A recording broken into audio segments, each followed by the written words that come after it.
আজকের এপিসোড দেখার পরেও যদি আমার বিএনপি শত্রু বলে মনে হয়, তাহলে কিছু বলার নাই। নিজের নিজে মারতে চাইলে কেউ তারে ঠেকাইতে পারবে না।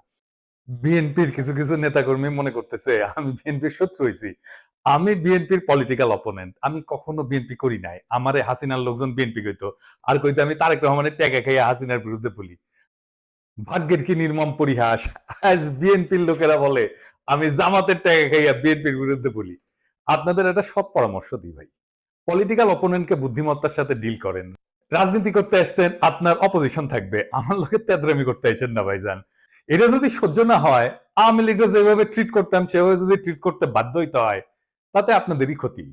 আপনাদের যে ফাজলামি দেখি তাতে আমার কোনো বাল ছেড়া যাবে না, আপনার বাল ছেড়ার ক্ষমতাও নেই। যাই হোক, অনেকে বলে বিএনপির পিছে কেন লাগিছি, উত্তরটা আগে বলছি, আর একটু খুলে বলি। এটা রাজনৈতিক, দার্শনিক, ভূ রাজনৈতিক বিষয় আছে এটার সাথে। আসেন না এটা আমরা খুঁজে দেখি।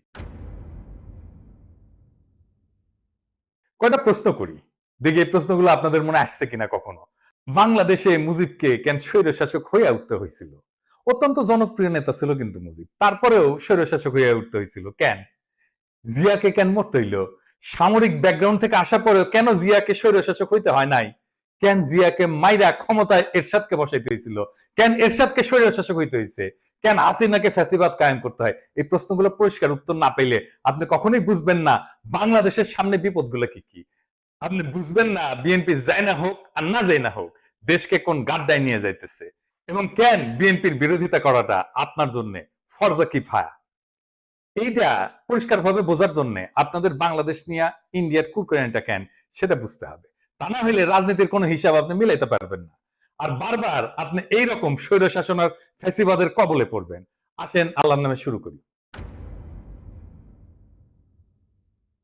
আপনি যদি ভারতকে প্রশ্ন করেন আজকের দিনে তার সবচেয়ে ঝুঁকিপূর্ণ সীমান্ত কোনটা, কে তার সবচেয়ে কৌশলগতভাবে গুরুত্বপূর্ণ প্রতিবেশী, পাকিস্তান কিন্তু না। উত্তরটা হইল বাংলাদেশ। বাংলাদেশ কেন ভারতের একটা জীবন্ত দুশ্চিন্তা, সেটা বুঝতে হলে আপনাকে দুইটা জিনিস একসাথে দেখতে হবে। প্রথমত, ভারতের কাছে বাংলাদেশের সবচেয়ে বড় সমস্যা হলো তার ধর্ম, ডেমোগ্রাফি। বাংলাদেশ মুসলমান সংখ্যাগরিষ্ঠ দেশ, এটা তো জানা কথা, কিন্তু আশ্চর্যের ব্যাপার হইলো ভারতের পূর্বাঞ্চলে একসময় মুসলিম মেজরিটি ছিল। আসাম থেকে শুরু করে নাগাল্যান্ড পর্যন্ত পুরানো ক্যাবিনেট মিশন প্ল্যানে পূর্ব ভারত বরাবর মুসলিম সংখ্যাগরিষ্ঠ অঞ্চল হিসেবে বিবেচিত হয়েছিল। ক্যাবিনেট মিশন প্ল্যান কি? আসেন এটা একটু খুঁজে দেখি। ক্যাবিনেট মিশন প্ল্যান হচ্ছে 1946 সালে ব্রিটিশ সরকার প্রস্তাবিত একটা সাংবিধানিক পরিকল্পনা, যা ভারত উপমহাদেশের রাজনৈতিক ভবিষ্যৎ নির্ধারণের জন্য গৃহীত হয়। এই পরিকল্পনার মূল উদ্দেশ্য ছিল ভারতকে একটা ফেডারেল কাঠামোর অধীনে ঐক্যবদ্ধ রাখা, যেখানে প্রদেশগুলা ধর্মীয় সংখ্যাগরিষ্ঠতার ভিত্তিতে তিনটা গ্রুপে বিভক্ত করা হয়েছিল। গ্রুপে ছিল হিন্দু সংখ্যাগরিষ্ঠ প্রদেশগুলা, যেমন ধরেন মাদ্রাজ, বোম্বে, ইউনাইটেড প্রভিন্স, মানে বর্তমানে যেটা উত্তরপ্রদেশ, বিহার, সেন্ট্রাল প্রভিন্স ইত্যাদি। 2 নম্বর গ্রুপ হচ্ছে মুসলিম সংখ্যাগরিষ্ঠ পশ্চিমাঞ্চলীয় প্রদেশসমূহ, যেটা নিয়ে আসলে পশ্চিম পাকিস্তান হয়েছে, যেমন পাঞ্জাব, সিন্ধ, বেলুচিস্তান, উত্তর পশ্চিম সীমান্ত প্রদেশ ইত্যাদি। আর 3 নম্বর গ্রুপ হচ্ছে যেটা বাংলাদেশ হয়েছে আজকে, মুসলিম সংখ্যাগরিষ্ঠ পূর্বাঞ্চলীয় দেশ, যেমন বাংলা, আসাম। আসামের মধ্যে হাতছাড়া হয়ে গেছে। ম্যাপে যে সাদা সাদা অংশগুলো দেখতেছেন না, ওইগুলো বলা হইতো প্রিন্সলি স্টেট, মানে রাজা ছিল। এটা দেখায় দেন, সেই রাজ্যগুলোতে সবগুলো কিন্তু ইন্ডিয়া পরে খেয়ে ফেলিছে। আজকের দিনেও পশ্চিমবঙ্গের সরকার হিসেবে 27% মুসলমান জনগোষ্ঠী, আসামে সেটা 34%-এরও বেশি। বিজেপির রাজনীতিতে যে এনআরসি দেখেন না, তারপরে সিএ দেখেন, এগুলো মূলত বাংলাদেশের মুসলিমদের নিয়ে।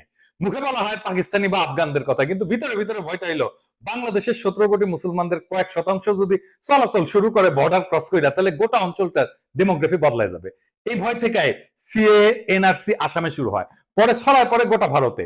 সে মনে করে বাংলাদেশের মুসলমানরা ভারতে ঢুকে এই অঞ্চলগুলোকে যদি মুসলমান প্রধান বানায় ফেলে, তাহলে তো সেই রাজ্যগুলোকে রাখতে পারবে না তারা। তো এই ডট থেকে ভারত কি করে, সে 4000 কিলোমিটার এক কাঁটাতারের বেড়া বানায়। এটা পৃথিবীর সবচেয়ে দীর্ঘ সীমান্ত বেষ্টনী, এবং এইটারে সে দুনিয়ার সবচেয়ে সহিংস বর্ডার বানাইছে। প্রত্যেক মাসে 2-3 জন বাংলাদেশি নিহত হয়। ভারতীয়রা গরু খায় না, বাংলাদেশিরা গরু ভালোবাসে, এই গরু বাণিজ্যেই ঝরে প্রাণ। ঘটনা হচ্ছে এই গুলিতে ইন্ডিয়ার কোন নাগরিক আজ পর্যন্ত সীমান্তে মারা যায় না।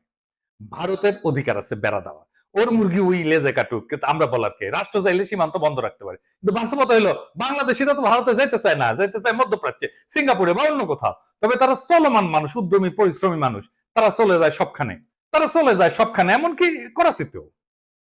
এখানে আসে দ্বিতীয় সমস্যা, সেটা হইতেছে এই শিলিগুড়ি করিডোর বা চিকেন নেক। আমরা এটা আগে আলাপ করছি অনেকবার, আসেন আরেকবার একটু আলাপ করে দেখি।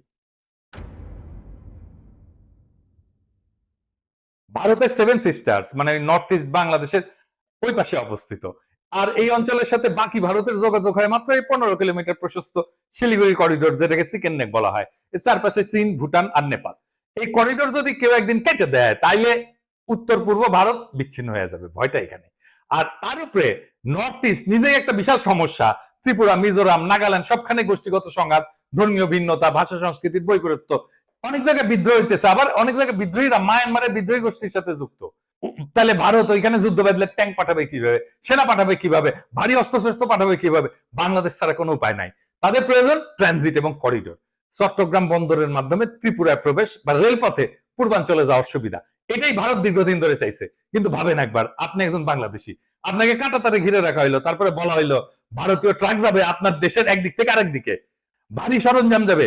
তিতাস নদীতে মাটি ফেলাম, নদীতে বাদ দিয়া রাস্তা বানায় ভারী সামরিক সরঞ্জাম পাঠাইছিল একবার, মনে আছে না? দেখেছেন কেমনে মাটি ফেলায় তিতাস মেরে ফেলাইছিল?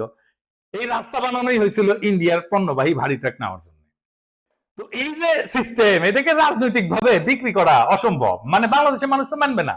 তাই দরকার একটা গণবিরোধী ভারত বান্ধব সরকার, যারা এই চুক্তিগুলো চুপচাপ করে ফেলবে এবং জনগণ কিছু জানাবে না। এই হইলে পুরা কাহিনী। ভারত কেন বারবার বলে বাংলাদেশ আমাদের সবচেয়ে গুরুত্বপূর্ণ মিত্র? কারণ কৌশলগত দিক দিয়া বাংলাদেশ ছাড়া ভারতের নর্থ ইস্ট অচল।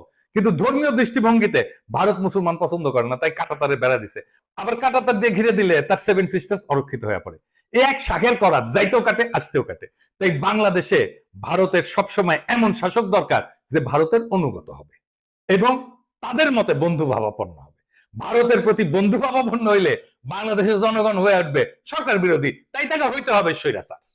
বাংলাদেশের তিনটা ভারত বান্ধব সরকার ছিল, মুজিব, এরশাদ আর হাসিনা। তিনটাই স্বৈর শাসক। জিয়া আর খালেদা জিয়া এই দুইজন প্রবল ভারত বিরোধী ছিল জন্য তাদের স্বৈর শাসক হইতে হয় নাই। আর এই যে আমরা যে অভিযোগ করি যে বিএনপির সাথে ইন্ডিয়া সিস্টেম করেছে, এই সিস্টেম যদি করে থাকে তাইলে তো বিএনপি স্বৈরাচার হয়ে উঠবে। বাংলাদেশের স্বৈরাচার হয়ে ওঠার সব শাসক ধ্বংস হয়েছে। বিএনপির নেতা কর্মীদের বলতেছে, আপনারা কি চান বিএনপি ধ্বংস হয়ে যাক? আমরা রাতারাতি বিএনপির মতো একটা দল তৈরি করতে পারবো, তাইলে ক্ষতি কার হবে? বিএনপির হবে নাকি বাংলাদেশের হবে? আজকের এপিসোড দেখার পরেও যদি আমাদের বিএনপির শত্রু বলে মনে হয়, তাহলে কিছু বলার নাই। নিজের ঘুম নিজে মারতে চাইলে কেউ তারা ঠেকাইতে পারবে না। তাই যারা এখন ঘুমায় আছেন তারা জেনে রাখেন, আপনার ঘুমের দাম ভারত থেকে বুঝে নিচ্ছে। আপনার ভূখণ্ড ব্যবহার করে, আপনার নদী হত্যা করে, আপনার ভবিষ্যৎ বন্ধক রেখা, আপনার গণতন্ত্রকে লাশ বানায়, তারা আগ্রাসনকে সৌহার্দ্য বলে চালাই দিচ্ছে। আর আপনি আপনি একটা দলকে বাঁচাতে গিয়ে পুরা জাতিকে খাদের দিকে ঠেলে দিতেছেন। বিএনপি যদি আবারও এই খেলা না বোঝে, যদি তার নেতৃত্ব আবারও ভারতের পায়ের দিকে মুখ করে বসে থাকে, তাহলে মনে রাখবেন স্বৈরতন্ত্র কারো আপন হয় না। আপনি ভারতকে বন্ধু পাবেন, ভুল করেন না। ভারত কখনো বন্ধুত্ব চায় না, সে দাসত্ব চায়, করিডোর চায়, চুপচাপ মাথা নত করা সরকার চায়। আপনি যদি আজও সেই স্বপ্নে ভাসেন যে ভারত আপনার পাশে দাঁড়াবে, তাইলে আপনি ইতিহাস পড়েন নাই, রাজনীতি বোঝেন নাই, স্বাধীনতা মানে জানেন না। এখনো সময় আছে, সোজা হয়ে দাঁড়ান, আপোষের রাজনীতি ছুঁড়ে ফেলে দেন।